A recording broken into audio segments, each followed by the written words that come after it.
चिन्तनबाट कार्यक्रम प्रस्तुता म चन्द्र भण्डारीको आदिश्वत कञ्चनजङ्घा एफएम 92.6 मेगाहर्जको तरङ्गमा हरेक शनिबार राति 7 बजे प्रसारण हुने कार्यक्रम आजको चिन्तन। यो कार्यक्रममा हामी समसामयिक विषयमा छलफल गर्ने गर्छौँ। साप्ताहिक डायरी जस्तो लाग्ने यो कार्यक्रम तपाईँको आफ्नो कार्यक्रम। सप्ताहभरि घटेका घटनाक्रमहरूलाई हामी यहाँ छलफल गर्ने गर्छौँ। बेला बखत हामी इतिहासका कुरा गर्छौँ, वर्तमानका कुरा गर्छौँ, भविष्यको विश्लेषण पनि गर्छौँ र विभिन्न व्यक्तित्वलाई तपाईँ समक्ष साक्षात्कार गर्दै आएका छौँ। आज हामीसँग एकजना प्रबुद्ध लेखक हुनुहुन्छ, मदन पुरस्कार विजेता, विक्रम सम्वत 2062 सालमा मदन पुरस्कारबाट पुरस्कृत रहिसक्नुभएका दर्जनौं कृतिका कृतिकार, लेखक, प्रयोगधर्मी मित्र कृष्ण धरवासी, जसलाई आज म तपाईँ समक्ष साक्षात्कार गराउँदैछौँ। आज हामी विविध विषयमा छलफल गर्नेछौँ। अलिक अनौपचारिक रूपमा हामी छलफल गर्न विशेष रुचाउँछौँ। कृष्णजी, यहाँलाई नमस्कार छ, स्वागत छ। सन्चै हुनुहुन्छ? एकदम ठिक। यस्तो जाडो छ झापामा, एकदम अहिले यो कुहिरो जस्तो हुस्सु लागेको बेला छ, कोरोनाको कहर छ, कुनै मास्क पनि छैन, हाम्रो कुनै तयारी पनि छैन कोरोनालाई पराजित गर्ने, तर पनि हामी उपस्थित छौँ। यसलाई कसरी बुझिरहनु भएको छ झापा आउनुभएका बखत? पहिले त अब काठमाडौँको जाडोबाट भागेको, त्यो जाडोले खेदेर यहीँ आइपुग्यो, सकिँदो रहेछ भाग्न त्यो समय, हगि। अर्को त अब के, कोरोना भनेको अलिकति आफ्नो स्वास्थ्यलाई सतर्कसँगले हिँडाइयो भने त्यति गाह्रो छैन यो कुरा। अब अहिले त हामी औपचारिक रूपमा यसो कार्यक्रम आएको, यो मास्क नखोलेको हो, तर मास्क लाएरै हिँड्छौँ। बाहिरतिर हिँड्दा, मान्छेको भिडभाडमा जाँदा, कसैसँग गफ गर्नु पर्दा मास्क लाउन नै पर्छ। अब यसै एक्लै बाटोमा हिँड्दा त त्यो हावाबाट आइहाल्दैन भन्छन् नि त, त्यो तै पनि बानी भइसक्यो। अब मास्क लाउने बानी भइसक्यो। यो कोरोनाको सुई लगाएपछि पनि अब मास्क लगाइन्छ होला। त्यसले एउटा के फाइदा गर्दछ भने धुलो धुवा अरू प्रकारकोबाट पनि बचाउने रहेछ। त्यो राम्रै कुरा सिक्यो भनौँ न। कोरोनाले के शिक्षा दियो? कोरोनालाई मानिसले सदुपयोग पनि गरिरहेछन् होइन? कोरोना एउटा अवसर हो पनि भनिरहेछन्, हामी पनि भन्दैछौँ। तपाईँलाई के लाग्छ, यसले कस्तो अवसर प्रदान गर्यो हामीलाई? अब यो कोरोनाको उद्गम कथाले हेर्दा त के भने, मान्छेले प्रकृतिलाई हेपेको होइन, अनेक प्रकारका यो जीव जन्तुहरूलाई का मासुहरू, विभिन्न मासुहरू खाएर, अब जस्तो हाम्रो हिन्दू संस्कृतिमा त यसको मासु खाने, यसको नखाने भन्ने पनि छ नि त। त्यो मासु खाइकन बिमारी भएका त्यति कुरा आउँदैनन् नि। तर अब गैर हिन्दू समाजमा धार्मिक मान्यता पनि एउटा महत्त्वपूर्ण, त्यो पनि विदेशमा होइन। अब खास गरी चीनबाटै उत्पादन हुँदाखेरि चीनको मासु पसलबाटै उत्पादन भयो नि त, होइन। र त्यहाँ त अजिङ्गर पनि खाने, तपाईँले नि भन्नुहुन्छ सर्पको रक्सी पनि खाइयो है चीन भन्दा भन्नुभयो। सर्पको खाएको देखियो भने बोतलमै हाल्यो हुन्थ्यो, बोतलमै सर्प नाचिरहेको हुन्छ अरे नि त, होइन। त्यो असाध्यै महँगो पनि छ। भनेपछि त्यस्तो खालको चाहिँ देखेर आउनुभयो, त्यहीँबाट उत्पादन भयो। त्यसैले जीव जन्तुहरूमाथि, प्रकृतिमाथि मान्छेले जुन प्रकारको दोहन गर्यो, त्यसको नकारात्मक असर पनि भन्नु पर्यो, होइन। र भाइरस भन्ने चिज त नयाँ चिज होइन। यो त मानव सभ्यताको विकास हुनुभन्दा अगाडि सृष्टिसँगै, प्रकृतिसँगै आएको चिज हो। यो निष्क्रिय बसेको चिज हो, होइन। यो कुनै बेला जागृत हुने हो, कुनै बेला निष्क्रिय बस्ने हो। अब हामीले नि यसलाई चाहिँ जिस्काएको हुनाले यो सक्रिय भएको छ अहिले, होइन। र धेरै जसो भाइरसको त उपचारै हुँदैन नि त। एउटा निश्चित समयमा निको हुने चिज हो, त्यो हराएर जाने, त्यो निष्क्रिय हुने हो। तर आउँदाखेरि एकैचोटि त्यसले उत्पात मचाएर जान्छ नि, होइन। त्यसो हुनाले अब कोरोनाको कारणले हामीले चाहिँ के भने, के अरे, मानिसहरूको बिचमा जुन हेलमेल हुन्थ्यो, होइन, हामीले पश्चिमी संस्कृतिलाई सिकेर अँगालो मार्नुपर्ने, गाला जोड्नुपर्ने, हात मिलाउनु पर्ने, होइन, अनि यो क्वारेन्टाइनलाई नमान्नु पर्ने, डिस्टेन्समा नबस्नु पर्ने, अब जीवनशैली एकदमै घुलमिल पारेर चाहिँ आधुनिक हुन खोज्थ्यौँ। तर त्यो आधुनिकता होइन रहेछ भन्ने के साबित गर्यो भन्दाखेरि, सबभन्दा धेर मान्छे त अमेरिकामा मरे, सबभन्दा धेर कोरोना त युरोपमा मरे, अमेरिकामा अझै छन्। अब युरोप अमेरिका दुइटै थोरै समय मैले देखेको नि, त्यहाँको समाज अघि मैले भने जस्तै हो, होइन। त्यहाँ विकास छ, त्यहाँको वातावरण राम्रो छ, हावापानी राम्रो छ, स्वास्थ्य उपचारका विधि राम्रा छन्, प्रदूषण छैन। तर ती चाहिँ सबभन्दा ज्यादा भाइरसले एट्याक गर्यो। त्यो के भन्दा मान्छेबाट मान्छेमा सर्ने रोग हो यो, होइन? मान्छेले एकअर्का बिचको डिस्टेन्स कायम गरेनन् नि त। तर हामी चाहिँ पहिले नमस्ते गर्दा रहेछौँ, टाढा बस्नुपर्ने, कोसँग हेलमेल हुनुपर्ने, कोसँग नहुनुपर्ने, यी सब कुराहरू हाम्रो संस्कृतिमा थिए। त्यसले गर्दाखेरि के रहेछ भने हामीले चाहिँ जीवनशैलीलाई परिवर्तन गर्नु पर्यो, हाम्रा व्यावहारिकता, हाम्रा सांस्कृतिक, हाम्रा चलन चल्तीहरूमा पनि परिवर्तन गर्नु पर्यो। प्रकृतिसँग पनि हामीले जिस्किनु भएन।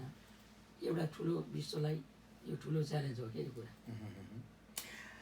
नेपालीहरूको हकमा नेपालको प्रकृति, नेपालको पर्यावरण, नेपाली भूगोल, होइन, यसको एउटा छुट्टै विशेषता पनि छ।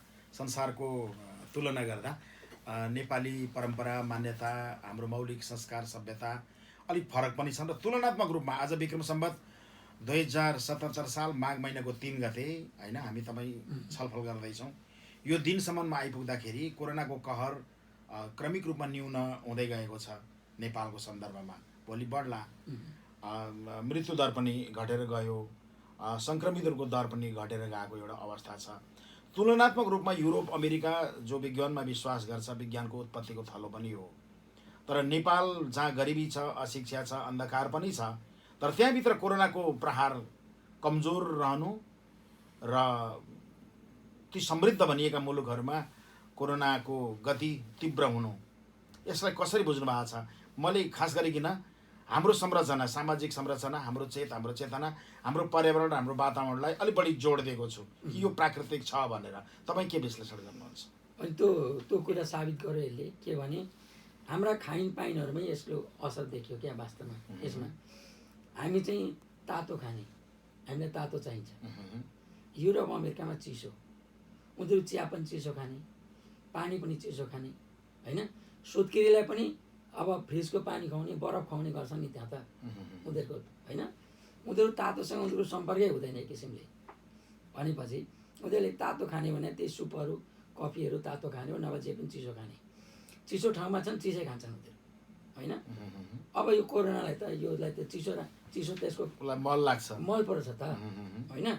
अब हाम्रामा चाहिँ हामी जे पनि तातो खाने, चिया खाने, तातो पानी खाने, सुपहरू खाने, अनि हामीले प्रयोग गर्ने भान्सामा प्रयोग गर्ने मर मसलाहरू इत्यादि कुराहरू भए खाइन पाइनमा हाम्रा जुन प्राकृतिक जुन तरिका छ त्यो त हाम्रो यसै पनि छ, होइन? अदुवा खाने के भन्ने छौँ नि। यी चिजहरूले पनि हाम्रो यो घाँटीमा आएर त्यसले पहिला बस्दो रहेछ।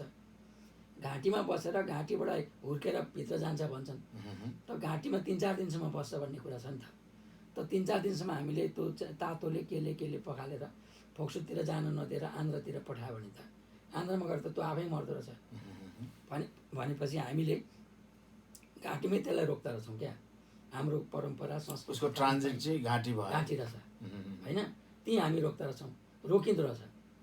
र त्यो भएकोले गर्दाखेरि चाहिँ अहिले हाम्रो सरकारले कोरोनाको निम्ति अरूले भयङ्करै गर्दा पनि रोक्न सकेका छैनन्। हामीमा सरकारले रोक्न नसके भन्ने कुरै होइन। अलिअलि सामान्य जुन परम्परागत औषधि दिएको मात्रै त हो नि, अहिले त संसारभरि नै त्यही त हो नि यसको लागि। त्यति हुँदा पनि हाम्रो घट्दै गइरहेछ भनेपछि पछि हामी सचेत पनि हुँदै गयौँ। अरू मान्छे जो कोरोना लागेका छैनन् तिनीहरू नलाग्नका निम्ति उनीहरू हाम्रो खानपानमा सचेत भए। अहिले जेसुकै माछा मासु पनि जथाभावी नखाने, अन्य खानेकुराहरू नखाने, घरमा खाँदाखेरि पनि सतर्क हुने, एकदम मास्क लगाएर हिँड्ने, बिहानै उठेर तातो पानी केही नभए पनि तातो पानी खाने, यो सब गरेर अहिले जीवनशैली नै परिवर्तन भयो क्या हाम्रो। तपाईँ त सङ्क्रमित हुनु भएन नि? तपाईँको परिवार कोही भएन, हाम्रो हुनु भएन कि? यो सतर्कताले हो? सतर्कताले नै हो। एउटा त घरभित्र हामी बाहिर त्यति गएन, कोही पनि भिडभाडमा गइएन भनौँ न, भिडभाडमा गइएन। अर्को कुरा घरभित्रको सतर्कता अप्नाइयो, मुख्य कुरा त त्यही हो। अरू त यसको के उपाय छ र? कोरोनाको कहरभित्र यसको यो समयलाई सदुपयोग गरेर धेरै मानिसहरूले पुस्तकहरू लेखे, कृतिहरूको उत्पादन गरे, रचना गरे, चाहे गायकहरू हुन्, सङ्गीतकारहरू हुन्, लेखक हुन्, कवि हुन्, पत्रकार हुन्, बुद्धिजीवी हुन्, जुनसुकै किताका मानिसहरूले केही न केही एउटा उपलब्धि हासिल गरेका छ। तपाईँले के गर्नुभयो? मैले केही कथाहरू लेखेँ, त्यो कथाको किताब छापिएको छ अहिले नि। वर्तमान भन्ने कथासँग अनि कोरोनाको कालखण्डभित्र हो अनि त्यसमा केही 4-5वटा कथा चाहिँ कोरोनासँग जोडिएका छन् क्या। त्यसमा 12-13वटा कथा छन्, त्यसमध्ये 4टा जति कथा चाहिँ कोरोनासँग जोडिएका कथाहरू छन् र अरू चाहिँ मैले कोरोनासँग जोडिएका ती कथाबाहेक केही काम गरेको छैन। तर अरू साथीहरूका धेरै किताब आइरहेका छन्। अहिले भर्खर एउटा यहीँ झापाबाट छापिएको राजेन्द्र सङ्ग्रौलाको एउटा सङ्क्रमण भन्ने किताब पढ्दैछु म, सक्न लागेँ। त्यो चाहिँ पुरै कोरोनासँग जोडिएको छ क्या। कोरोना डायरी कोरोना डायरी छ, राम्रो छ त्यो। त्यस्तो अरूले पनि लेख्दै होलान्, अरूले अब कहिले उपन्यास लेख्यो होलान्, कोरोनामाथि लेखे कि लेखेनन्, तर उहाँले चाहिँ कोरोनामाथि लेखेर छ। त्यो मैले पढ्दैछु, राम्रो लागेको। यो पछिल्लो पुस्ताले कोरोनाबाट के प्राप्त गर्ला? हामी अलि नकारात्मक पनि छौँ, सकारात्मक चिन्तन पनि राख्छौँ। पछिल्लो पुस्ताले कोरोनाको कालखण्ड, हामी प्लेगको युगका कुरा गर्छौँ होइन, बिफरका कुरा गर्छौँ, त्यो समयका कथा गर्छौँ। त्यो पुस्ताले के चिन्तन गर्ला? कोरोनाको बारेमा कस्तो विश्लेषण गर्ला? होइन, यो त एक किसिमले भने भाइ यो त एक किसिमको विश्वयुद्ध नि हो, प्रकृति र मान्छेको बिचको नि। किनभने यसले विश्वलाई प्रभावित गर्यो। विश्वभरि नै अब 4-5 करोड मान्छे प्रभावित भए होइन। मरे पनि त्यति नै धेरै मान्छे मरेका छन्। र पहिला पनि यस्ता ठुल्ठुला महामारीहरू आए, महामारीलाई मान्छेले छिचोले, त्यसले आउँदो पुस्ताले त्यसबाट सतर्क हुन सिक्यो हो कि, स्वास्थ्यको सतर्कता सिक्यो। अब पछिल्लो पुस्ताले पनि सतर्कता सिक्ला। यसको अब इतिहास हुन्छ, यसको स्वास्थ्यसँग जोडिएका कथाहरू हुन्छन्, यसरी मान्छे मरे भन्ने हुन्छ। त्यसपछि अब अहिले जुन खाइन पाइनमा जुन सोचेको छ, जुन संस्कृति एउटा विकास भएको छ, यो चल्ला र मान्छेलाई चाहिँ रोग लागिसकेपछि चाहिँ आफै सङ्घर्ष गर्नुपर्छ, आफै बाँच्नुपर्ने छ, आफै मर्नुपर्ने छ भन्ने त अहिले देखाएको छ नि त। अहिले साना बच्चाबच्चीहरू, साना केटाकेटीहरू पनि अहिले स्कुलमा उनीहरूलाई सचेत गराइएको छ। किनभने उनीहरू 1 वर्ष स्कुल जान पाएनन्, उनीहरूको पढाइ नै बिग्रियो। अब अहिले त अब के गर्ने, त्यो शैक्षिक सत्रलाई के गर्ने भन्ने छ नि त। त 1 वर्षसम्म केटाकेटी स्कुल जान नपाउँदा, खेल्न नपाउँदा, साथीभाइसँग भेट्न नपाउँदा केटाकेटीमा पनि एक्लोपना, एउटा चिडचिडापना विकास भएको छ क्या। घरमा पनि झगडा गर्ने, रिसाउने, किन उनीहरूको पुस्तासँग खेल्न पाएनन्। सधैँ बाबामासँग उनीहरूले के गर्नु, बाबाले त यो गर्नु यो नगर मात्रै भन्छन्, पढ भन्छन्, जब बन्द कोठामा राखेछन्, कैदी जीवन व्यतीत भेट्न जान दिँदैनन्, छिमेकीसँग जान दिँदैनन्, उताको पनि आउँदैनन्। घरमा बच्चाहरू चाहिँ जेलभित्र छन् क्या अहिले। अनि उनीहरूको अर्को समस्या के भने, अनि बाबाआमाले भुल्याउनलाई दिक्क लाग्छ भने युट्युब खोलिदिन्छन् होइन। टेलिभिजनमा युट्युब खोलिदियो, मोबाइल थियो, अनि त्यो हेर्दा उनीहरूमा चाहिँ त्यो अर्को खालको त्यो युट्युबहरूले देखाएको प्रदूषण क्या। बच्चाहरूमा मानसिक प्रदूषण, तर्सिने, आँतिने, डराउने, त्यस्ता जे पाए त्यही हेरेर एक किसिमको बच्चाहरूको दिमागमा असर परेको छ अहिले, साना बच्चाहरू। अब यसले कस्तो रूप लिन्छ, पछि उनीहरूको दिमाग कसरी, त्यो प्रदूषण कसरी मेटिन्छ, त्यो चाहिँ हेर्नुपर्छ क्या। तपाईँको मनोविज्ञान के रह्यो यो कोरोनाको कहरभित्र? आफ्नै हुन्छ नि एउटा परिवारभित्र, तपाईँको मनोविज्ञानको बारेमा चर्चा गरौँ। तपाईँले आफूलाई कसरी अनुभूत गर्नुभयो? होइन, मनोविज्ञान त साह्रो नराम्रो बिग्यो सुरुमा, अब अहिले त त्यसबाट बाहिर आयो क्या। साह्रो नराम्रो के भनेदेखि अब उमेरको हद लगायो क्या।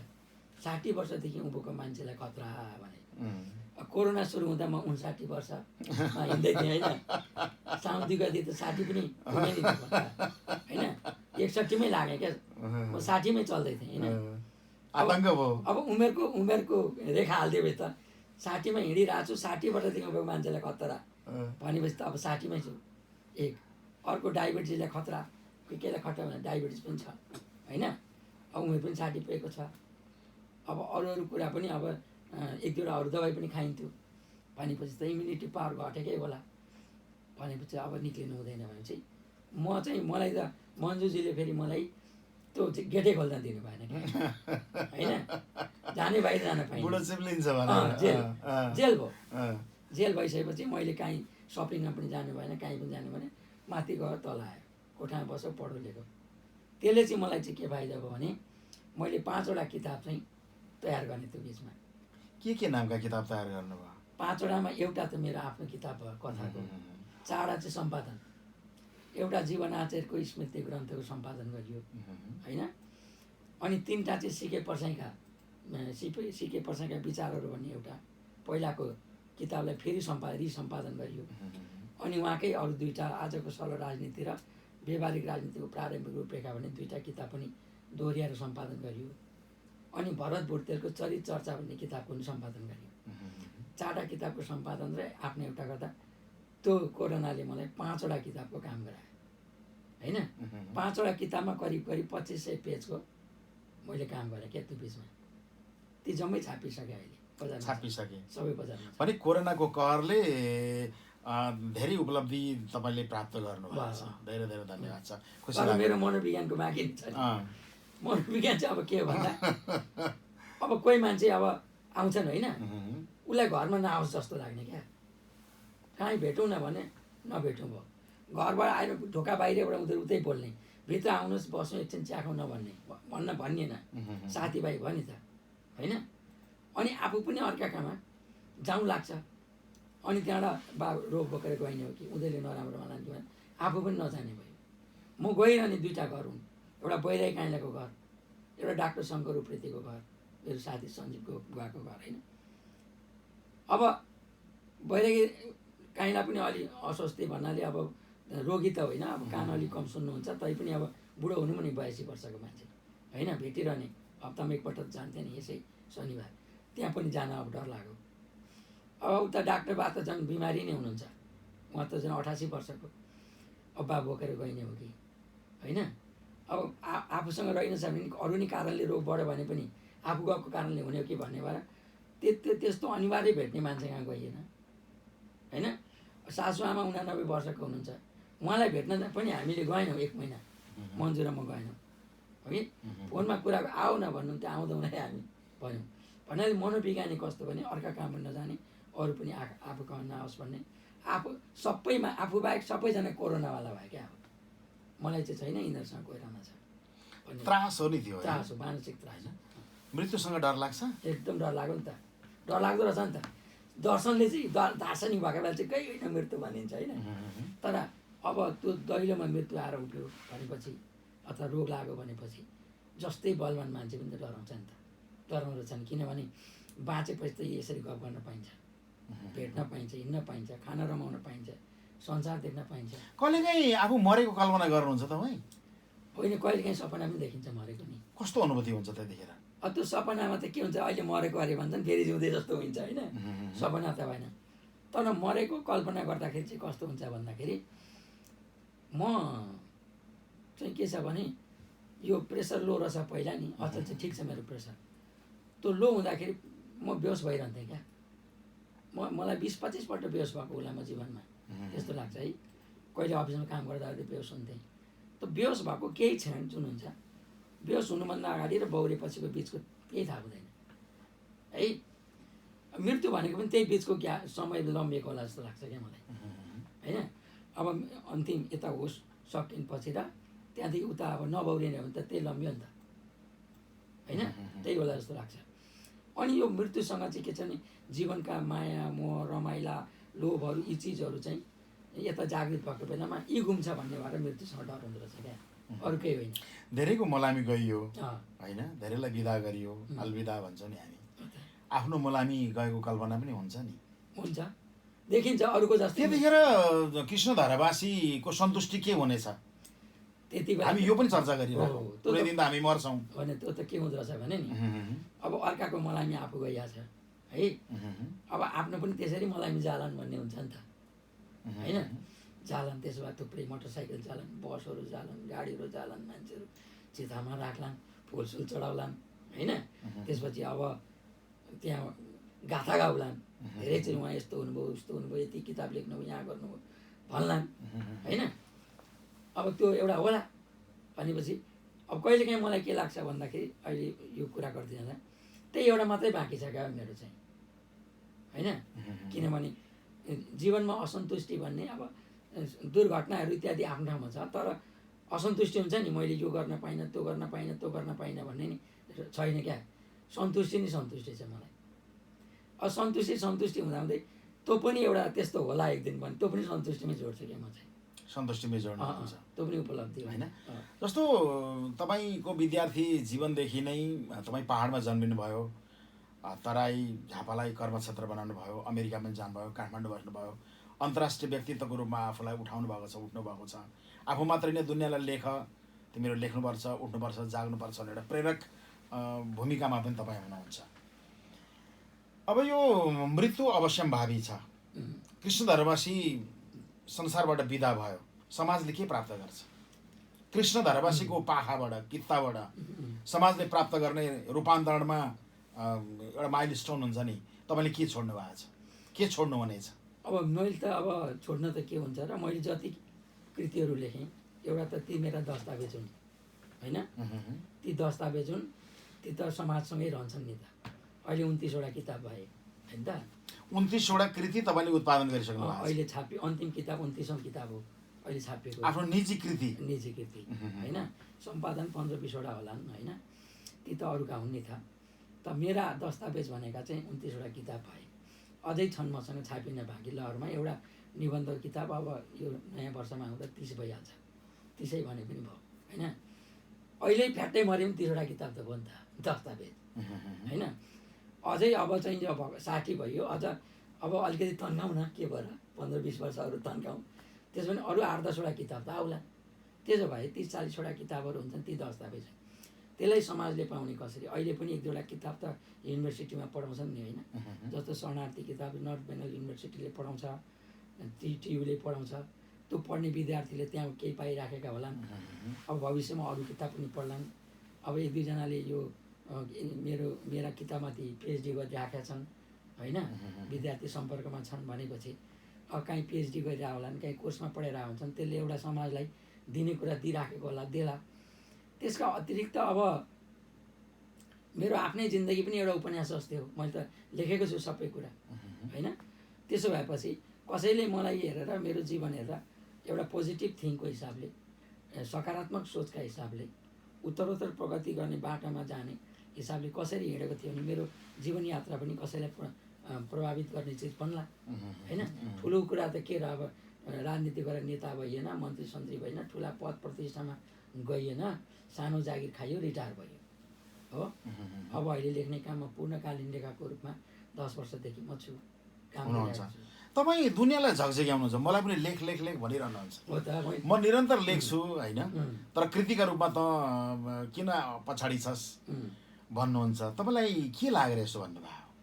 होइन, प्रत्येक व्यक्ति उसको जीवनको नायक हो होइन, हरेक व्यक्ति उसको जीवनको नायक हो। ऊ नायक हो भने उसको एउटा कथा छ नि त, उसको समाजमा उसको व्यक्तिगत जीवनदेखि समाजसँग उसको ठुलो भूमिका हुन्छ क्या हरेक व्यक्तिको। मैले कुनै उपन्यास लेखेँ भने एउटा नायक, एउटा काल्पनिक नायक खडा गर्छु, त्यहाँ एउटा संसार खडा गर्छु भने चन्द्र भण्डारी आफै सँगै एउटा रियल नायक हो नि त, यथार्थ नायक हो। यथार्थ नायक चन्द्र भण्डारीलाई मैले भन्न खोजेको के थिएँ भने, केही नभए पनि तपाईँ आफ्नो अटोबायोग्राफी लेख्नुहोस् न भनेको हो क्या मैले त होइन। त तपाईँको विद्यार्थी कालदेखि अहिले मसँग बोलुन्जेलसम्मको तपाईँको जीवनका उतार चढावहरू, योगदानहरू, महत्त्वहरू, जेल बसेका दिनदेखि, क्रान्तिका बाटामा हिँडेदेखि, सङ्घर्ष गरेदेखि, जनप्रतिनिधि भएदेखि, अहिले सञ्चारकर्मी भएर एउटा निरपेक्ष सञ्चारकर्मीको भूमिकामा एउटा अटल भएर यो 20 वर्षदेखि तपाईँले गरेको भूमिकादेखि सबै हेर्दाखेरि तपाईँको जीवन पनि त एउटा प्रेरक जीवन हुन्छ नि त समाजलाई। तपाईँले त भोगेको के मतलब हो तपाईँलाई लेख्नु न नलेख्नु, तर त्यो चिज अर्काले पढ्दा होइन, त्यो चिज अर्काले पढ्दाखेरि जीवन कसरी जिगजाग भएर हिँड्छ त होइन, मान्छे के हुन्छ त भन्ने कुरा हुन्छ नि। त त्यसो हुनाले मैले तपाईँलाई भने जस्तो अरूलाई पनि भन्छु, जोसँग जे क्षमता छ त्यो भन्छु। जस्तो तपाईँ गीत लेख्नुहुन्छ, गीत पनि गाउनुहुन्छ, तपाईँका गीतहरू र रेकर्डहरू त भएका छन्, सुनिराखेको छ, त्यो त एउटा कला हो। तर तपाईँको यथार्थभित्रको कुरा त तपाईँले लेखेपछि मात्रै थाहा हुन्छ। त्यस कारण त्यो लेख्नुपर्छ। र म के भन्छु, नेपाली साहित्यमा सबै विधाको विकास भएको छ, तर यो आत्मकथाको, आत्मवृत्तान्तको राम्रो विकास भएको छैन। र विश्व साहित्यमा सबभन्दा धेरै उपन्यासपछि सबभन्दा धेरै लोकप्रिय विधा भनेको चाहिँ आत्मकथा हो, अटोबायोग्राफी हो। त्यसमा ठुल्ठुला मान्छेहरूको अटोबायोग्राफी हुन्छ नि। अमेरिकाको राष्ट्रपति रिटायर भइसक्दा राष्ट्रपति बाहिर निक्लिन्थे, उसको बायोग्राफी आइसकेको हुन्छ होइन। त्यो बायोग्राफी नै समाजलाई दिने एउटा अर्को दस्तावेज पनि हो भने हामी व्यक्तिहरूले पनि, हामी सामाजिक त भयौँ नि त। तपाईँ एउटा सामाजिक व्यक्ति नै हो, म पनि सामाजिकै व्यक्ति भएँ। त हामीले समाजमा जति गऱ्यौँ, अब त्यसलाई चाहिँ टाढासम्मका मान्छेले कसरी बुझ्नु त, कहाँ हेरेर बुझ्नु त होइन। अघि मृत्युका कुरा गर्नु पनि मरेको दिन मरेको समाचार आएको दिन अहिले हिजो आज चाहिँ त्यो फेसबुकमा आँट्दैन फोटा आँट्दैनन् किसिम किसिमका फोटा है रिपदेखि लिएर उहाँ महान हुनुहुन्थ्योदेखि लिएर पुरै आउँछ होइन भोलिपल्ट त्यो साफ हुन्छ कोही पनि हुँदैन त्यहाँ एक दिन सम्झिने त हुन् एक दिन सम्झिने हुन् तर तपाईँले कृति दिनुभयो भने त्यो कृतिले 100 वर्ष सम्झाउँछ क्या तपाईँलाई अघि सम्झाउँछ अहिले हामीले जुन इतिहास पढ्छौँ त्यसै गरी बनाइएका चिजहरूबाट बनेको इतिहास त हो नि होइन यदि कसैले त्यो लेखिदिएर छोडिदिएको थिएन भने अभिलेखहरू शिलापत्रहरू हुन्छन् नि कहीँ कहीँ त्यो कुनै राजाहरूले शिलापत्र लेखायो भन्थे नि त्यसले पनि आफ्नो अटोबायोग्राफी हो त्यो उसको शिलापत्र त्यही शिलापत्रलाई समा त्यो राजाको चाहिँ उत्खनन गरिएको हो नि त इतिहासतिर होइन त्यसै भएकोले म चाहिँ के भन्छु भने उपन्यास कथा निबन्ध लेख्न नसक्नेले आफ्नो जीवनको सम्झना त गर्न सक्छ नि यहाँ खाएँ यहाँ सुतेँ यहाँ हिँडेँ फलानाले कुटो त्यसलाई पनि पड्काएँ होइन भन्छ नि होइन पोहोर एउटा कार्यक्रममा यहाँ केशव कुमार बुढाथोकीले तपाईँको बनाउनु पनि त्यसमा रमाइलो पनि रिसारिस होइन रमाइलो पनि झन्डै मारे इदाईले मलाई मार्न पठाएको थिएँ भन्नुभयो उहाँले पनि पछि मैले मार्न त होइन पड्काउन चाहिँ खोजेको थिएँ भन्नुभयो नि त होइन रमाइलो इतिहासका घटनाका कुरा होइन त्यो दिन तपाईँको भनामन अरूले त बुझेन होइन मैले अस्ति चाहिँ अनि अहिले केशव कुमार बुढाथोकीको अटोबायोग्राफी म सम्पादन गरिदिँदैछु फेरि उहाँको एउटा है त्यसमा उहाँले चाहिँ चन्द्र भण्डारीले हाम्रो सभा बिथोल्न आएकोले मैले त्यहाँ चाहिँ त्यसलाई चाहिँ खेदाएको छु भनेर भनेको छ क्या है अनि त्यो तपाईँको झगडा त्यस्तो रहेछ भन्ने लाग्छ मतलब रमाइलो कुनै घटना तपाईँले राजनीति गरेको 9 वर्ष जेल बसे मान्छे कसैले म 14 वर्ष अहिलेको प्रधानमन्त्री 14 वर्ष जेल बसेँ भनिरहनु भएको छ 5 वर्ष कम त बस्नुभएको रहेछ नि तपाईँ जेल त बस्नुभएको रहेछ होइन 9 वर्ष जेल बसेको मान्छेको पनि त के होला अघि अनौपचारिक गफ गर्दा तपाईँ रामबाबु पर्साई कुरा गर्दै हुनुहुन्थ्यो जेलका ती सब हामीलाई चाहिन्छन् अरूका जेलका बारेमा संस्मरण तपाईँले त्यो किताब सम्पादन गर्नुभयो त्यहाँ आफ्नो कुरा चाहिँ किन छैन त विश्वस्त रहनुहोस् निकट समयमा 4वटा पुस्तक पाण्डुलिपि छन् निस्किन्छ धेरै धेरै धन्यवाद छ अलिकति प्रसङ्ग बदलौँ अहिले हाम्रो समाज हामीले दुःख गरेर हुर्काएर लिएर आएको एउटा समाज छ नि हाम्रा पुर्खाले रोपेको समाज हो यो सभ्यता हो संस्कृति हो संस्कार हो त्यो एउटा ठाउँमा आएर अहिले जमेर बसेको छ त्यसका गलत प्रवृत्तिहरूलाई हामी भत्काउन चाहन्छौँ समाजले बोकेका असल परम्परा र निधि मानेर त्यसलाई नयाँ पुस्तामा हस्तान्तरण गर्न चाहन्छौँ नेपालको राजनीतिक प्रसङ्गको चर्चा गरिरहँदा अहिले प्रधानमन्त्री केपी शर्मा ओलीले संसदलाई विघटन गरिदिनु भएको छ विघटन गर्नुपर्ने उहाँले तर्कहरू प्रस्तुत गर्नुभएको छ सर्क सुन्दा त्यो नाजायज लाग्दैन अर्को पक्षले त्यस्तै तर्क प्रस्तुत गर्छ नाजायज लाग्दैन समाज कहाँ जाँदैछ र यो घटनाक्रमले यो संसद विघटनको प्रकरणले नेपाललाई कुन दिशा निर्देश गर्दैछ के भन्नुहुन्छ अब यो के भन्छ भने हामी त अलि साहित्यमा लीलाका कुरा पनि गर्छौँ क्या अस्ति मैले एउटा स्टाटस लेखेँ राजनीतिमा लीला पसेपछि हाम्रो साहित्यको लीला स्थगित भएको छ भनेको थिएँ क्या मैले अब हामीले लीलाको कुरा गरेर केही छैन राजनीति नै लीला भइसक्यो होइन अब केपी शर्मा ओलीको भाषण सुन्यो भने त्यहाँ पनि ताली बजिराखेका हुन्छन् माधव नेपाल प्रचण्डका भाषणमा पनि ताली बजिरहेका हुन्छन् उहाँहरूका गालीमा पनि ताली बजा हुन्छन् होइन एउटा पार्टी हो पार्टी दुईवटा भएकै छैन होइन पार्टी दुईवटा भएको छैन तन्केको इलास्टिक जस्तो तन्केको छ दुई कुनामा नेताहरू पुगेका छन् होइन कसैले त्यो कसैको हात खुस खेती एकै ठाउँ पुग्ने नै हुन् भोलि पनि असम्भव छैन भनेपछि अब यो के भन्छ भने हाम्रो लीलामा चाहिँ हामी के भन्छौँ भने सबैभन्दा के अरे आफ्नो पक्ष चाहिँ महत्त्वपूर्ण हुन्छ भन्छ क्या होइन आत्मपरक हुन्छ सबै चिज सोचाइ आफूलाई हुँदो आफूलाई बुझ्दो आफूलाई लागेको आफ्नो विश्वास नै महाविश्वास हो भन्ने लाग्छ त्यसलाई साबित गर्ने लडाइँ हो यो सबै कुरा हो कि अब हामी बाहिरबाट बसेका मान्छे जो राजनीतिमा सक्रिय छैनौँ कुनै पनि दलमा त्यति धेरै हामी सक्रिय छैनौँ हामी मतदाता हौँ नेपालका बौद्धिक नागरिक हौँ हामीले राजनीतिक परिवर्तनका आन्दोलनहरूमा सशक्त रूपले भाग लिएका छौँ, आफ्नो फोरमबाट गरेका छौँ। यो परिवर्तनमा उहाँहरूको जत्तिकै थोरै लगानी हाम्रो पनि छ। त्यस कारण हामी निरपेक्ष भएर केही थाहा पाउँदैनौँ भन्ने कुरा आएन। हाम्रा मत आफ्नो ठाउँमा छन् होइन।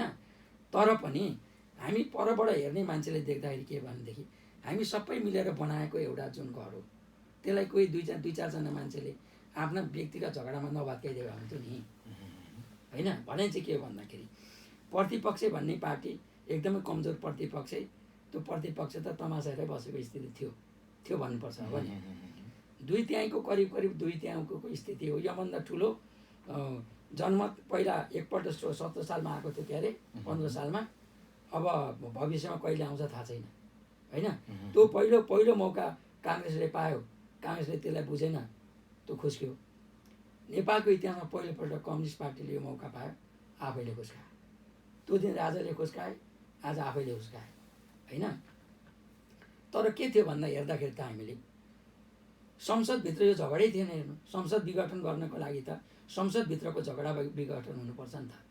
संसदभित्र चाहिँ प्रधानमन्त्रीलाई अघि बढ्न नदिनु पऱ्यो, संसदले अविश्वासको प्रस्ताव ल्याउनु पऱ्यो, संसदले एकदम चाहिँ नारा जुलुस गरेर कुर्सी हानान हुन्थ्यो पहिला, अहिले कुर्सी हानान पनि भएको थिएन होइन। संसदले प्रधानमन्त्रीलाई बिल पास नगरिदिएर संसदलाई प्रधानमन्त्रीले अप्ठ्यारो पारेको केही पनि थिएन क्या। संसद चलेको छैन। नेपाल कम्युनिस्ट पार्टीको अन्तर्कलह पार्टी अफिसमा भएको विवादले संसद विघटन गर्नुपर्ने होइन नि त।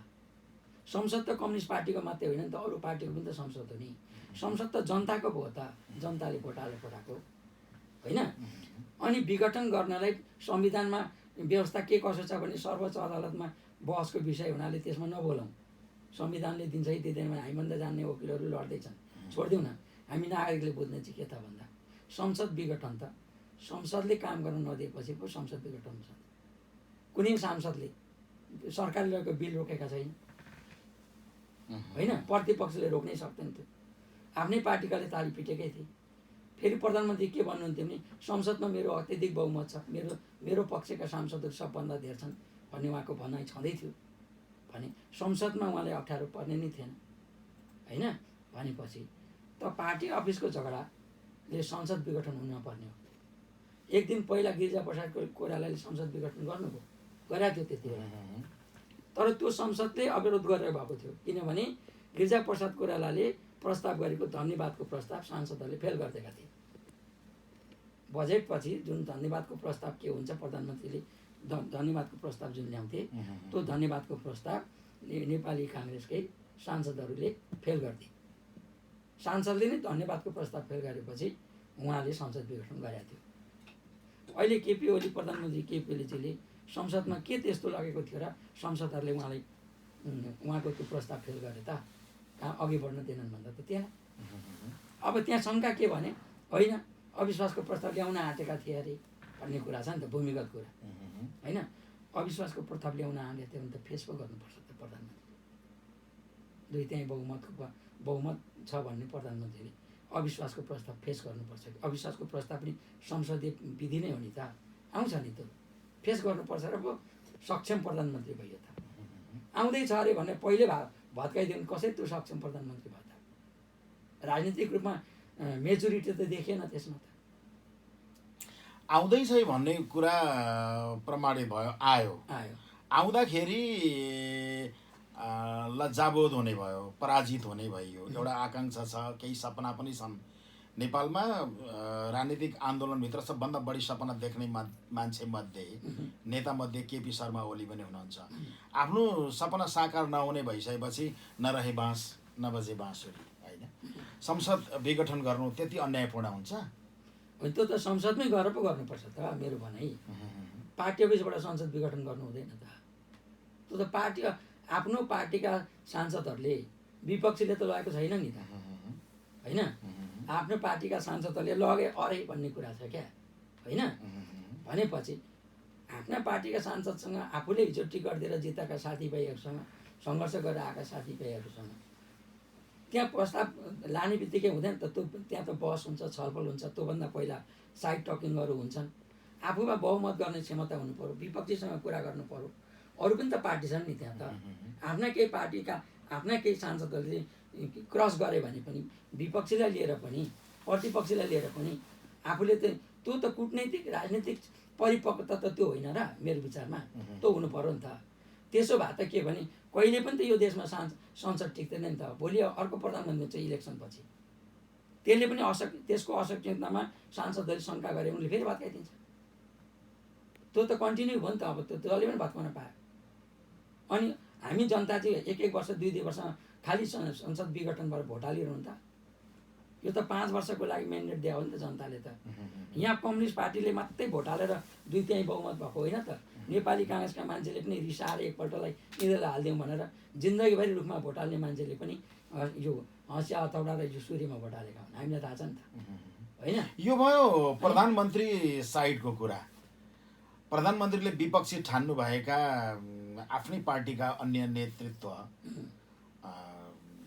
कमरेड प्रचण्ड, कमरेड झलनाथ, माधव कुमार नेपाल आदि आदि, त्यो साइडको बारेमा के टिप्पणी गर्नुहुन्छ?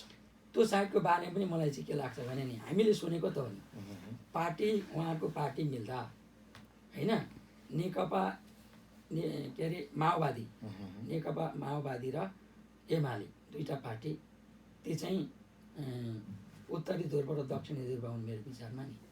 नेपाली काङ्ग्रेसभन्दा पनि टाढा थिए तिनीहरू, होइन?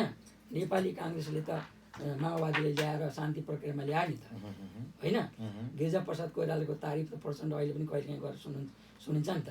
हेलिकप्टरबाट उडाइ ल्याएर वार्ता गरेर नेपाली काङ्ग्रेसकोमा सेफ ल्यान्डिङ गराएको हो नि त।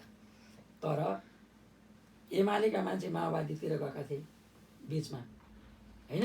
हाम्रै कार्यकर्ता चोरो भन्ने भित्री रिस पनि थियो होला, के थियो कसो थियो, एकदम उल्टा बाटोतिर कुदाएका थिए, गाली गरेर बहुत हुन्थ्यो त्यहाँ, होइन? अब उहाँहरू चुनावमा कार्यगत एकता गर्नुभयो, चुनाव पछि उहाँहरू मिल्दाखेरि के गर्नुभयो भने 2 जना अध्यक्ष हुने। एउटा पार्टीमा 2टा अध्यक्ष हुन्छ त संसारमा? हुनुहुन्छ त, किन हुनु पर्यो, होइन? 2 जना, एउटा अध्यक्ष चाहिँ महाधिवेशनबाट आएको, होइन? अर्को अध्यक्ष पहिलादेखि नै त्यो पार्टीको अध्यक्ष स्वतः बडो के अरे ट्रान्सफर भएर यहाँ आउने 2टा अध्यक्ष हुने। एउटा पार्टीमा समानान्तर शक्ति भएका 2टा अध्यक्ष हुने। पहिला त यो नै प्राविधिक गल्ती थियो। दोस्रो के भनेको छ भने आधा प्रधानमन्त्री हुने भनेको छ। हामीले थाहा पाएकै सुनेको, आधा समय प्रधानमन्त्री हुने भनेको थियो नि त। भने आधा समय भएपछि त वर्तमान प्रधानमन्त्रीले त्यो शर्त अनुसार त छोडिदिनु पर्ने हो नि त, हामीले बुझे अनुसार। प्रधानमन्त्री प्रचण्ड हुनु पर्थ्यो कि पर्दैन त हामीलाई थाहा छैन। उहाँहरूकै सम्झौता अनुसार त आधा हुने भनेपछि त आधामा त छोडिदिनु पर्थ्यो। उहाँले छोड्न चाहनु भएन होला, उहाँलाई मेरो चाहियो भन्नुभयो होला। त्यही त उहाँहरूको त्यो पार्टीभित्रको अस्तिको सम्झौताको लडाइँ हो नि, होइन? भने यो पद र प्रतिष्ठाको लडाइँ हो। सिद्धान्तको त कसरी भयो त? नेपाल कम्युनिस्ट पार्टी, होइन? माओवादी पनि शान्ति प्रक्रियाबाट पूर्व एमाले सरह नै केही गतिविधिमा आइसकेपछि अब हिजोको जङ्गलको माओवादी त होइन, यो पनि डेमोक्रेटिक माओवादी भयो भनेपछि त सिद्धान्तमा त के अरे यो प्रगतिशील शक्ति मात्रै भयो दुइटै। भनेपछि सैद्धान्तिक लडाइँ त भएन, पद र प्रतिष्ठाको त्यो कुर्सीमा पुग्ने लडाइँ, होइन? म बसिरहँ भन्ने, एकजनाले जाउँ भन्ने। मलाई त के लाग्थ्यो भन्दाखेरि सिधा हिसाबले मलाई के लाग्थ्यो भने पहिलोपल्ट केपी ओली चाहिँ प्रधानमन्त्री भएपछि उहाँ अत्यन्त लोकप्रिय हुनुभयो नि। अब केपी ओली त देशको प्रधानमन्त्री मात्र नभए र हाम्रो त आफ्नै गाउँको दाजुभाइ पनि त हो नि त, नाताकै मान्छे पनि हुन् नि त, होइन? हिजो हामी सँगसँगै कुदेका पनि छौँ नि त, होइन? आज प्रधानमन्त्री हुनुभएको छ, भोलि पनि उहाँ हाम्रो आदरणीय नै हो उहाँ।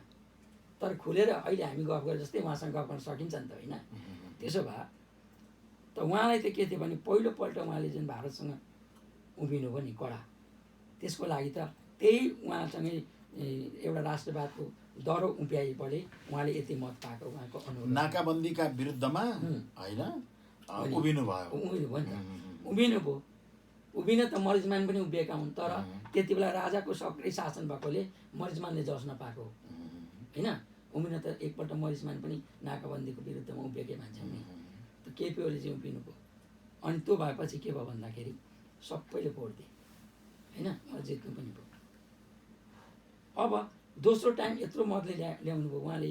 अब धेरै ठुल्ठुला सपना, रेलका, पानी जहाजका, के का ग्यास पाइपका, दुनियाँभरका, होइन? घर घरमा घर घरमा तपाईँलाई बसेर खानुहोस्, घर घरमा पैसा आउँछ, सुती खानुहोस् पनि भन्नुभएको छ भाषणमा, क्लिपहरू आउँछन् होइन, आइरहन्छन् त्यस्ता नेताका भाषण। तर उहाँले त के गर्नु पर्थ्यो भने उहाँ त इलेक्टेड अध्यक्ष हो नि त अहिलेसम्म पनि होइन। त उहाँले शर्त अनुसार ठिकै छ, साह्रै झमेला गर्नुभयो तपाईँहरूले होइन, ल म अध्यक्ष छँदैछु, ल प्रधानमन्त्री तपाईँहरू चलाउनुहोस् न त होइन। मैले यही मेरा प्रधानमन्त्री हुँदा मैले यो चाहिँ मेरो लाइनहरू छन् कामका, यसलाई म तपाईँहरू हस्तान्तरण गर्छु, यसलाई सब पुरा गर्नुहोस्, म वाच गर्छु नि, फेरि म पनि वाच गर्छु नि तपाईँहरूलाई भनेर लु भनेर छोडिदिएको भए के हुन्थ्यो भने केपी ओलीका ठाउँमा शालिक हुन्थ्यो भविष्यमा। हेर्नुहोस् शालिक हुन्थे।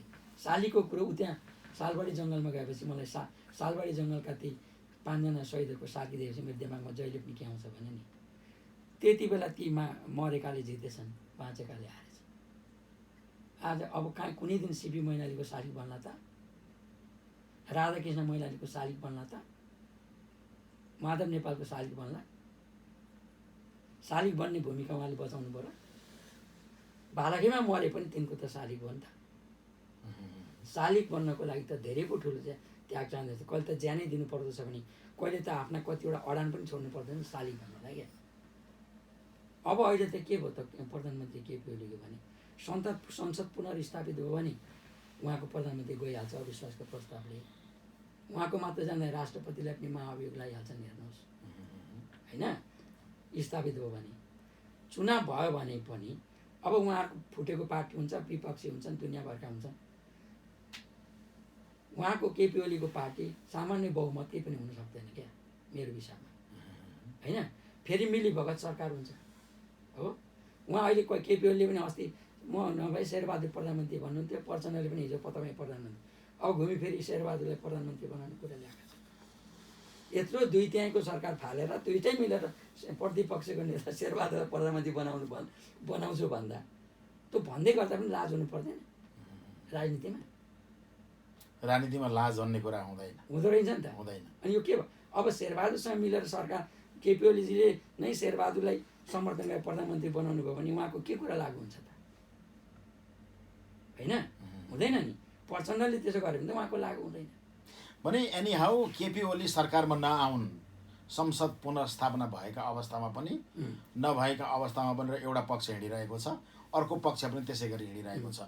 तपाईँ एउटा स्वतन्त्र लेखक हुनुहुन्छ, बुद्धिजीवी हुनुहुन्छ, राजनीति गर्नु न राजनीतिको व्याख्या पनि गर्नुहुन्छ, राजनीति राम्ररी बुझ्नुहुन्छ। नेपाली कम्युनिस्ट आन्दोलनभित्र खास गरिकन यो 2/3 करिबको बहुमतको यो सरकारभित्र वर्तमानको नेकपा, पूर्व माओवादी र पूर्व एमाले भित्र वैचारिक रूपमा कस्तो अभ्यास देख्नुहुन्छ तपाईँ? एउटा लेखकको हिसाबले, स्वतन्त्र चिन्तकका हिसाबले, एउटा विश्लेषकका हिसाबले वैचारिक बहसको एउटा तह हुन्छ नि जसले निरन्तर रूपबाट आफूलाई निखार ल्याउन सक्छ विचारले। तपाईँ कम्युनिस्ट आन्दोलनभित्र खास गरी यो 2टा कित्ताभित्र एक भएर आयो नेकपाभित्र वैचारिक बहसको स्तर कस्तो पाउनुभयो?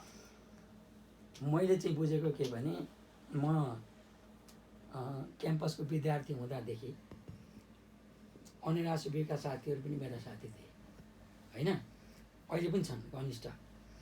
उनीहरू त्यति बेला चाहिँ एकदम धेरै यो रिड बुकहरू, मार्क्सवादका किताबहरू पढ्थे है, अध्ययन गर्थे।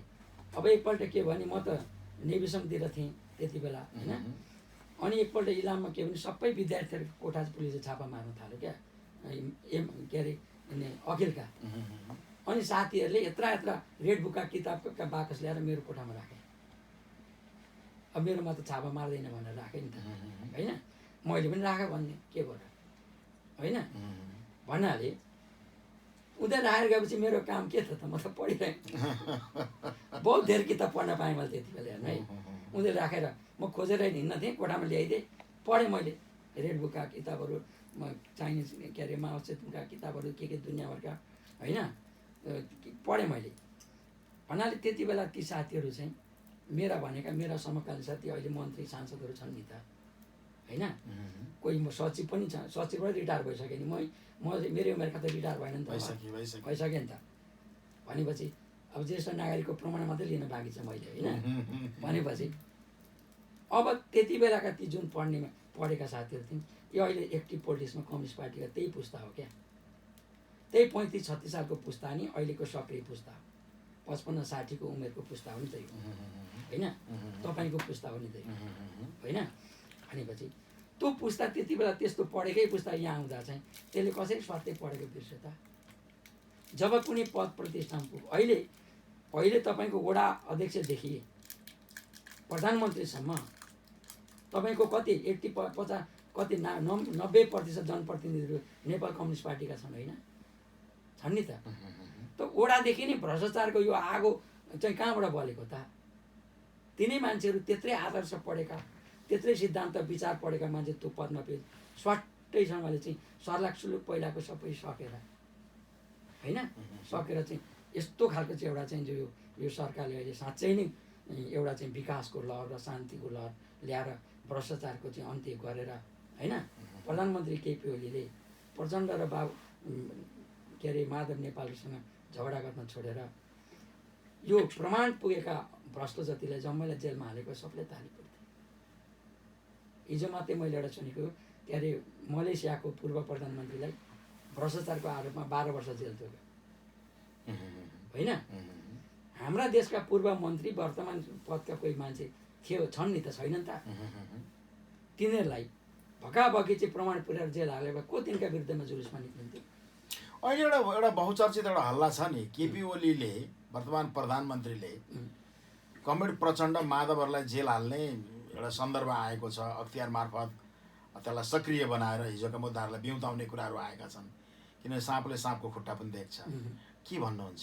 यसको प्रतिक्रिया के होला? मुलुकले के प्राप्त गर्छ?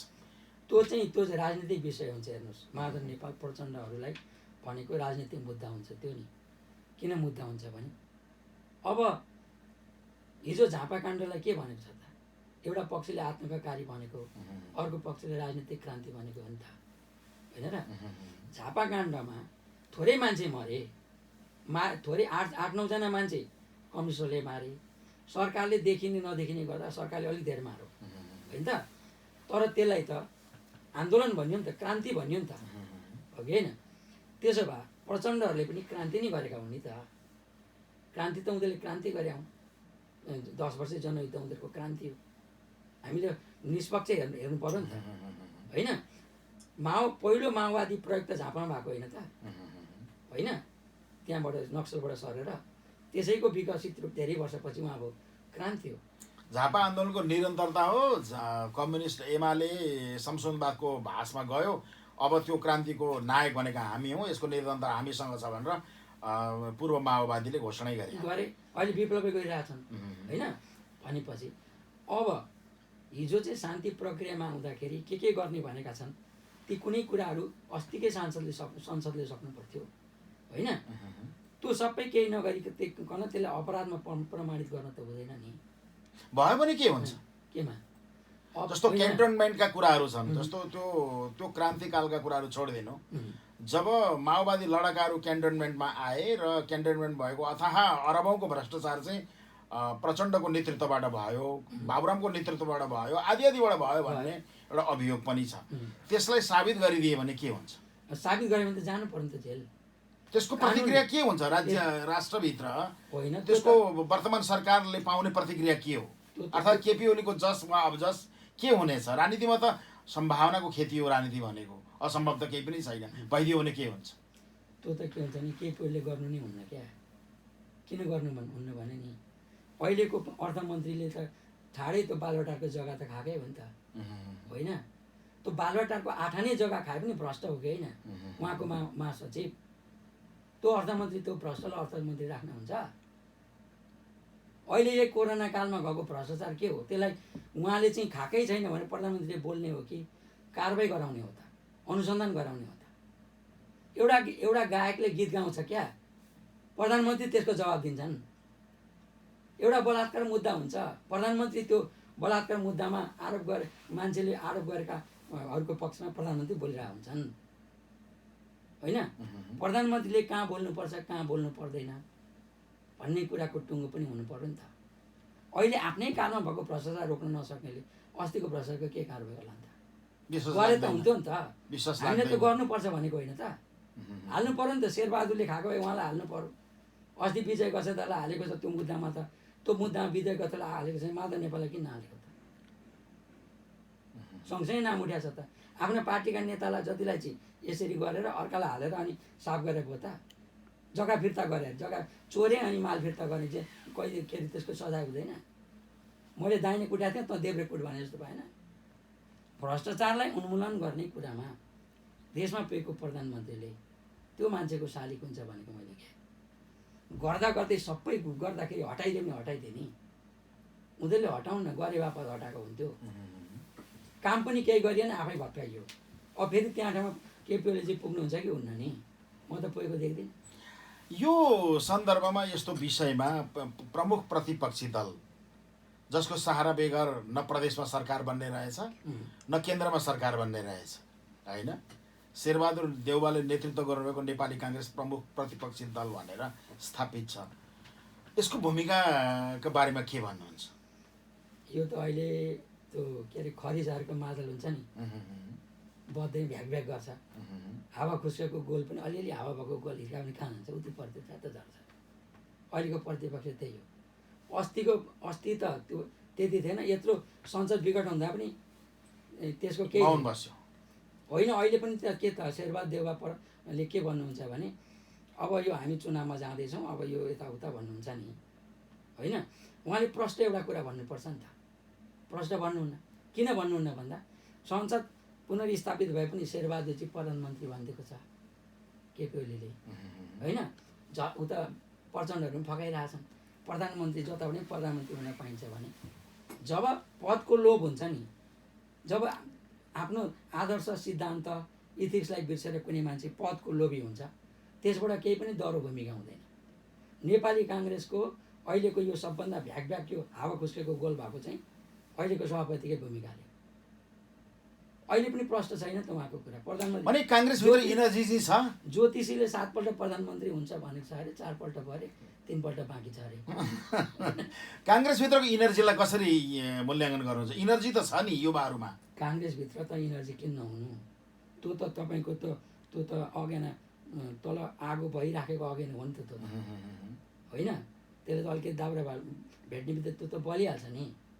तर माथि केही त्यस्ता हावा खुस्केका मान्छेहरू छन् जसले जसको औपचारिक बोली हुन्छ नि, त्यो औपचारिक बोली कमजोर भएको स्थिति छ। त्यस कारण काङ्ग्रेसको नेतृत्वमा केन्द्रीय नेतृत्व जुन हो, त्यो नेतृत्वमा जुन 70+ मान्छेहरू छन् तिनीहरूले बर्बाद गरेका छन्।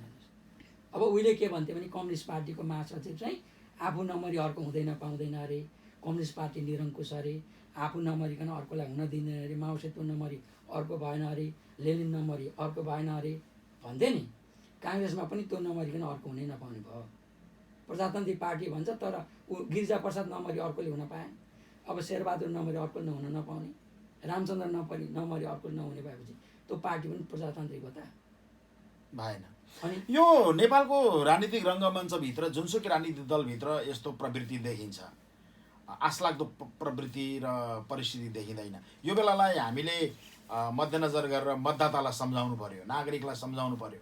तपाईँ हामी लेखक, स्रष्टा, सर्जक, कवि, लेखक, गीतकार आफ्नो ठाउँमा आफ्नो भूमिकामा छौँ। हामीले आम देशवासीलाई सम्झाउनु पर्यो भने यो प्रवृत्तिलाई तह लगाउनका लागि तपाईँसँग के भाषा छ, के भन्नुहुन्छ? मेरा केटाकेटीहरू छन् नि त, छोराछोरी। अब उनीहरू चाहिँ 46 साल पछि जन्मेका हुन् क्या। ठुलो केटो चाहिँ 42 सालमा जन्म्यो, तर ऊ हुर्किँदा 46 साल भइसकेको थियो होइन। भने तपाईँको 46 सालपछि जन्मेका केटाकेटी पनि 30 वर्षको भयो नि त। तिनले पञ्चायतमा के दुःख पाएका थियौँ भन्ने थाहा छ त? थाहा छैन नि। उनले त यही सिस्टमभित्र 30 वर्षको जिन्दगी बिताइसके। भने अब यो सिस्टम जाँदा के हुन्छ भन्ने पनि उनीहरूलाई थाहा छैन। योभन्दा राम्रो के ल्याउनुपर्छ भन्नेपट्टि पनि उनीहरूलाई चाहिँ एउटा डर हाँगै पाएका छैन क्या। अब विकल्प 2टा पार्टी छन्, काङ्ग्रेस र कम्युनिस्ट है। तेस्रोमा जाँदा राजावादी हुन्छ, त्यो जानै सकिँदैन भन्ने छ नि त होइन त। भनेपछि अब तेस्रो पार्टी भनेको अब राजावादी पार्टी हुन्छ, त्यो राजा ल्याउनुपर्छ भन्नेमा जान मन लाग्दैन तिनीहरूलाई। अब अर्को विकल्प काङ्ग्रेस कम्युनिस्ट मात्रै छ भने अब मेरो छोराले अस्ति के भन्दैन, बुवा बाउले काङ्ग्रेसमा भोट हाल्यो भने छोराले काङ्ग्रेसमा हाल्नु पर्दैन है, बाउले कम्युनिस्टमा हाल्यो भने छोराले पनि हाल्नु पर्दैन। तपाईँका जुग सक्यो भने क्या हेर्नुहोस् 30 वर्षको उमेरको बच्चाहरू अब यो ठाउँमा छन् हेर्नुहोस्। त्यस कारण अब अहिलेका हाम्रा जुन नेताहरू हामीले हुरुरु गरङरङ भोट ल्याउँछौँ भनेर जुन भन्छन् नि क्रस भोटिङ मर्ने गरी हुन्छ हेर्नुहोस्। हामीले सम्झनै पर्दैन उनीहरू अहिलेका 30 वर्षका बच्चा भनेका केटाकेटी भनेका नि जम्मै बिएमए गरेका केटाकेटी हुन्, संसार बुझेका, हातमा मोबाइल लिएर यो संसार हेरेका मान्छेहरू हुन्, इन्टरनेट खेलेका मान्छेहरू छन्, संसारको पोलिटिक्स बुझ्छन्। अहिले डोनाल्ड ट्रम्पले के गर्दैछ घर घरमा कन्ठ छ हेर्नुहोस् होइन। त्यसैले आउने जेनेरेसन चाहिँ आशाजनक छ र आउने जेनेरेसनलाई नै यी पार्टीलाई तलाउनुपर्छ। पार्टी त यिनै हुने हेर्नु। तर वर्तमानमा त त्यस्तो कुनै सम्भावना देखिँदैन। नयाँ पुस्ताले जुन धक्का हान्नुपर्ने हो नि नेतृत्वलाई, जस्तो राजनीतिक दल अहिलेको नेकपाभित्रको दोस्रो तेस्रो पुस्ता पनि मौन देखिन्छ। काङ्ग्रेसभित्रको तल केही नेता कार्यकर्ताहरू उफ्रिरहेका देखिन्छन्, तर त्यसले पनि अङ्कुश लगाउन सकेको अवस्था छैन। एउटा दासत्वलाई स्वीकार गरेको प्रवृत्ति हामीसँग छ। कुनै न कुनै गुटको फेडमा अल्झिएर ऊ आफ्नो बाटो अख्तियार गर्न चाहन्छ। त्यो नयाँ पुस्तासँग त्यत्रो आशावाद छ तपाईँसँग? हामीले नयाँ पुस्तासँग आशावादी भएनौँ भने त हामीले त अब आत्मघाती कुरा गरेको हुन्छ नि त। हाम्रो भविष्य भनेका तिनीहरू हुन्। अहिले कमजोर भए पनि तिनीहरूबाटै यो देश बन्ने हो क्या। जस्तो नि हिजोको तपाईँ नेभी सङ्घ अखिलका कुरा गर्नुहुन्छ, विद्यार्थी राजनीतिका कुरा गर्नुहुन्छ। अहिलेको विद्यार्थी आन्दोलन पनि देखिँदैन। सशक्तसँगले भातृ संस्थाहरू सक्रिय पनि छैनन्। यो कोरोना त्यहाँभित्र पनि प्रवेश गरेको छ। राजनीतिक कोरोनाले मुलुकलाई अस्तव्यस्त बनाएको छ। कुनै युवा पुस्तालाई राजनीतिक रूपमा प्रशिक्षित गर्ने, शिक्षित गर्ने, दीक्षित गर्ने त्यो बिपी कोइराला वा पुष्पलालको कालखण्डको जुन एउटा प्रवृत्ति र चरित्र थियो त्यो चाहिँ करिब करिब उन्मूलन भएको दिशा छ भने राजनीतिक रूपमा त्यो पुस्ताले कसरी हस्तक्षेप गर्ला, कसरी आफूलाई तयार गर्ला? मानसिक रूपमा त्यो उभिएकै छैन भने राजनीतिक हस्तक्षेप होला भनेर कसरी मूल्याङ्कन गर्ने? अब नेपालको अहिलेको क्रान्ति जुन पहिला भयो नि, क्रान्तिमा के थियो भन्दाखेरि दुईवटा कुरा थियो। एउटा पञ्चायती व्यवस्थालाई ढाल्ने, पञ्चायती व्यवस्था ढलेपछि राज संस्था ढाल्ने, दुईटा उद्देश्यले क्रान्ति भएका थिए। दुईटै ढले। अब तेस्रो ढाल्ने कुरै छैन क्या। अब के ढाल्ने होइन त? अब ढाल्ने कुरा नभएपछि यो ढाल्छु भनेर आउने पार्टीहरू नै नढली चाहिँ हुँदैन क्या। हेर्नुहोस्, ढाल्छु भनेर आउने पार्टीहरू ढल्नुपर्छ। अब यिनको कामै छैन, यी पनि बुढा भयो नि त। जुन कामको लागि आएका हुन् त्यो काम पुरा गरे क्या। यिनलाई क्रान्ति गर्न, झगडा गर्न, ढुङ्गा मुढा गर्न, भत्काउन मात्रै आउँछ, बनाउन आउँदैन यिनीहरूलाई। अहिले सडकमा देखिएका विभिन्न प्रवृत्तिहरू देखिएका छन्। राजनीतिक रङ जस्तो लाग्ने नि विभिन्न पार्टीको स्थापना हुँदैछ। के विकल्प तिनै हुन् त? तिनीहरू एक ठाउँ भेला हुन सक्छन्। नयाँ जेनेरेसन त त्यहाँ पनि कुदेको छ नि। कति कुदेका छन् नयाँ पुस्ता हेर्नु होइन। त्यसले एउटा भोलि गएर एउटा स्वरूप ग्रहण गर्न सक्छ नि त। स्वरूप ग्रहण गर्न त्यो सुरुवात हो नि त। अब त्यो सुरुवात तपाईँको त्यहाँ भारतमा दिल्लीमा अहिले कसले शासन गरेछ भन्नु त? आम जनता पार्टी। त्यो आम जनता पार्टी भने के नाम हो त? केजरीवाल भने भनेको छ होइन। त्यो के हो त? त्यसको आदर्श सिद्धान्त के हो त? आम जनता पार्टीको राजनीतिक दृष्टि के हो त? मार्क्सवाद हो कि अथवा डेमोक्रेसी हो कि भन्छन् नि काङ्ग्रेस कम्युनिस्ट हामीले भन्छ जस्तो। ऊ जहिले पनि जितिरहेछ दिल्लीमा, भारतको राजधानीमा होइन। मोदीलाई गाह्रो पाइरहेछ त्यसले त। केले भन्दाखेरि उसले भ्रष्टाचारको विरुद्धको अभियान लिएर आयो, उसले सिर्जना के अरे नेतृत्व विकासका कुराहरू लिएर आयो भने नेपालमा त्यसको सम्भावना छ। अब त त्यही हो नि। त्यसैले सत्तारूढ दल र प्रतिपक्षीहरूको भूमिकाबाट वाकादिक्क भएका जनसमुदायले एउटा आम जनता पार्टी जस्तो एउटा स्वरूप ग्रहण गर्छन् होइन। यिनीहरूले आफूलाई संशोधित गरेनन् भने, काङ्ग्रेस र कम्युनिस्टहरूले पुनर्संशोधित आफूलाई गरेनन् भने होइन। र यही ढाँचा जसरी अहिले चलेको छ, हिजो आज पनि जसरी चलाएको त्यसरी चल्ने हो भने यिनको विकल्पमा नआएर उपाय छैन नि त। कृष्ण धरवासीजी, हामी समयको करिब करिब अन्तिम किनारमा आइपुगेका छौँ। जाँदा जाँदै अब एउटा सानो विषयमा 2 मिनट छलफल गरौँ। तपाईँ एउटा स्रष्टा हुनुहुन्छ, सर्जक हुनुहुन्छ, स्रष्टाहरूको नेतृत्वमा हुनुहुन्छ। त कुनै घोषित नेतृत्व होइन, तर आम मानिसलाई परिचालन गर्ने दिशामा तपाईँ एउटा सशक्त एउटा प्रेरकको भूमिकामा पनि हुनुहुन्छ। यो बेला लेखक, कवि, गायक, सङ्गीतकार, गीतकार, त्यो प्रबुद्ध नागरिक समाजको भूमिका के रहनुपर्छ? मुलुक एउटा अनिर्णयको बन्दी जस्तो हुने अवस्थामा छ।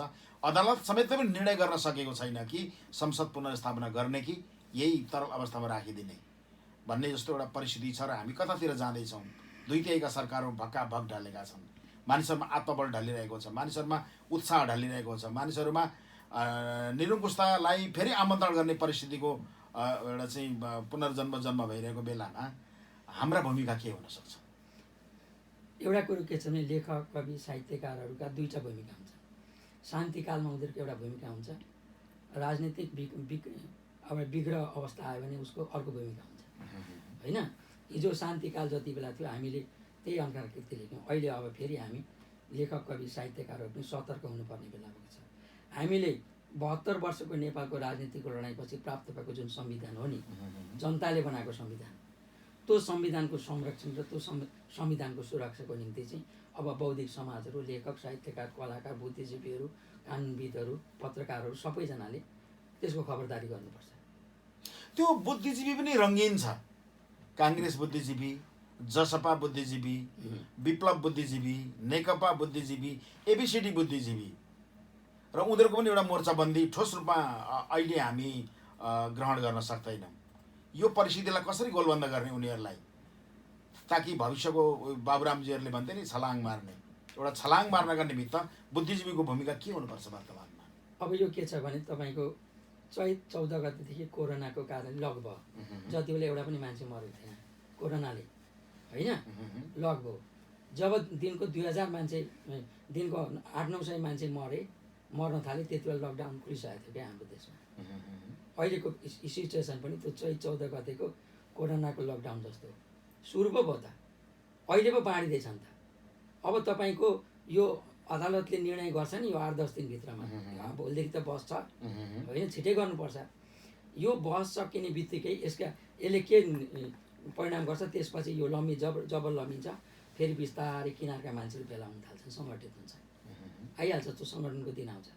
हामीले झापामा पनि त निकै पछि पो हामी सबै भेला भएका थियौँ त्यति बेला होइन। अहिले त सबै हेरिराखेको बेला छ भनेपछि अब बिस्तारै बिस्तारै यदि त्यो सङ्कटको स्थिति आयो होइन, एकातिर राजावादीहरू सडकमा छन्, राजा ज्ञानेन्द्रले अस्ति अब मैले अब बोल्ने बेला आयो भनेर अस्ति दमकबाट स्टेटमेन्ट दिएको सुनियो होइन। फेरि पुनरुत्थानवादको कुरा आए, राजावादका कुरा आए, यस्ता 47 सालको संविधान चाहियो भन्ने कुरा आउन थाल्यो भने अब 47 सालको संविधान माग्न पाइन्छ डेमोक्रेसीमा, तर त्यस्ता कुराहरूलाई पनि छिर्ने दुलो दिइराखेर त हुँदैन नि त। हामी त अगाडि पो हिँडेको हौँ त। त्यो हामीले 72 सालमा पाएको जुन संविधान हो, त्यो संविधानको सुरक्षाको निम्ति राजनीतिक पार्टीहरूलाई सचेत गराउनको निम्ति ढिलो चाँडो सब एक ठाउँमा आइहुँदै हुँदैन, आउनुपर्छ नि। हाम्रो भविष्य त्यहीँनिर सुरक्षित छ। हाम्रो दस्तावेजै त्यही हो। भने यो दस्तावेजलाई जोगाउनको निमित्त सम्पूर्ण लेखकहरू, बुद्धिजीवीहरू, स्रष्टा र सर्जक समाजले सङ्गठित प्रयत्न गर्नु पर्यो भन्ने यहाँको जहिले आवश्यक पर्छ। जुनसुकै पार्टी होस्, जुनसुकै दल होस्, जुनसुकै प्रधानमन्त्री होस्, जहिले हाम्रो संविधानमाथि आघातको स्थिति सिर्जना हुन्छ, हामी उभिनुपर्छ। हाम्रो काम त्यति मात्रै हो। हाम्रो निर्धारित समय सकियो। मैले नसोधेको यहाँलाई भन्न मन लागेको त्यस्तो केही छ? अब यहाँभन्दा धेरै के भनिसक्यो होइन। त धन्यवाद छ तपाईँको बहुमूल्य समय। आज हामीले यो जाडाको कहरमा, कोरोनाको बिचमा पनि तपाईँलाई आमन्त्रण गर्दा मभन्दा छिटो तपाईँ स्टुडियोमा आइपुगिदिनु भयो, त्यसको लागि तपाईँलाई धेरै धेरै धन्यवाद छ।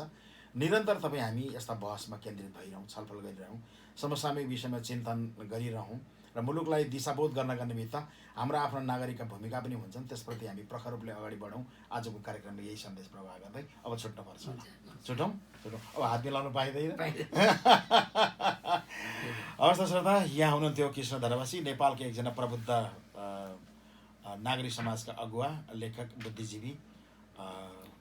उहाँसँग आज हामीले 1 घन्टाको छलफल गऱ्यौँ। आजको छलफल तपाईँलाई कस्तो लाग्यो? जस्तो लाग्छ आफ्ना प्रतिक्रिया पठाउन भुल्नुहुने छैन।